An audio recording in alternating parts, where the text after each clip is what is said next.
বিসমিল্লাহির রহমানির রহিম। বার্ডস পয়েন্টের নতুন একটা ভিডিওতে আপনাদের সকলকে স্বাগতম।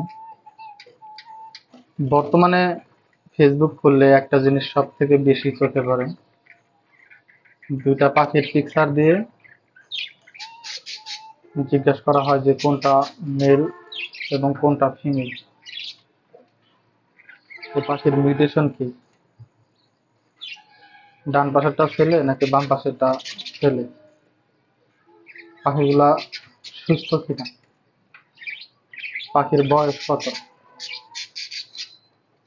হ্যাঁ, এই বিষয়গুলো আসলে লক্ষ্য করা হয়। আমার কথা হচ্ছে, যারা আপনারা নতুন পাখি পালন করা শুরু করতে চান তাদের উচিত আপনার আশেপাশে কে পাখি পালন করছে তাদের একটু খোঁজ খবর নেওয়া, তাদের কাছে একটু পরামর্শ নেওয়া। দেখেন, আপনি বাজারে অ্যাভেলেবেল পাখি পাবেন, আপনি যে পাখিগুলো কালেক্ট করে নিয়ে আসবেন, আপনি তো নতুন, আপনি তো বুঝবেন না যে আপনাকে যদি দুইটা ফিমেল ধরাই দেয় আপনি তাও বুঝতে পারবেন না, দুইটা মেল ধরাই দিলে তাও বুঝতে পারবেন না, অথবা অসুস্থ পাখিও যদি ধরাই দেয় তাও আপনার বোঝার উপায় নেই। তো আপনি এই রিস্কটা কেন নেবেন? আপনি যেহেতু শখ করে পাখি পালন করতে চান, তাহলে আপনার তো সুস্থ সবল পাখির দরকার। যে দুইটা মেল পাখি আপনি 100 বছর পালন করেন, ওইখান থেকে কোনো সফলতা পাবেন না। দুইটা ফিমেল পাখি সেম, সফলতা কখনোই পাবেন না।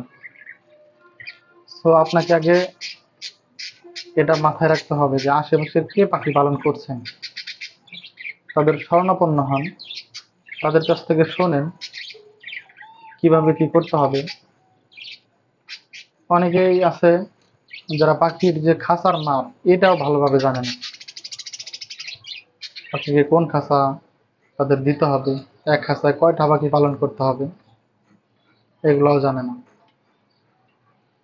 সো এগুলা জানার জন্য যারা এক্সপার্ট, যারা এক্সপিরিয়েন্স, অনেকদিন থেকে পাখি পালন করতেছেন, এদের কাছে শুনতে হবে। তা না হলে আপনি সফলতা পাবেন না। নতুন করে পাখি পালন শুরু করতে চান তারা অবশ্যই আশেপাশে যে এক্সপার্ট আছে ওদের কাছে যাবেন এবং শুনবেন। হ্যাঁ, যে কোন পাখি দিয়ে আপনি শুরুতে পাখি পালন করতে পারবেন, কি কি খাবার খায়, খাঁচার মাপ কি ব্যবহার করতে হবে, কি কি আপনার খাঁচার ভিতরের অনেক ম্যাটেরিয়ালস থাকে, যেমন পানির পাত্র থাকে, খাবারের বক্স থাকে, হ্যাঁ, মিনারেল ব্লকস, এগুলো অনেক কিছু থাকে। হ্যাঁ, এগুলো আসলে আপনি তো শুরুতে জানেন না। তো এগুলো জানার জন্য তো একটা মানুষের দরকার, একটা গাইডলাইন দরকার। আসলে বাজার থেকে একটা পাখি কিনে আনলেন, আনার পর আপনি সঠিকভাবে পালন করতে পারলেন না, ভালো খাবার দিতে পারলেন না, বা ওরা আসলে যে খাবারগুলা খায় ওগুলা দিলেন না, পাখিটা অসুস্থ হয়ে গেল, এক পর্যায়ে মারা গেল, এই দায়ভার কে নিবে?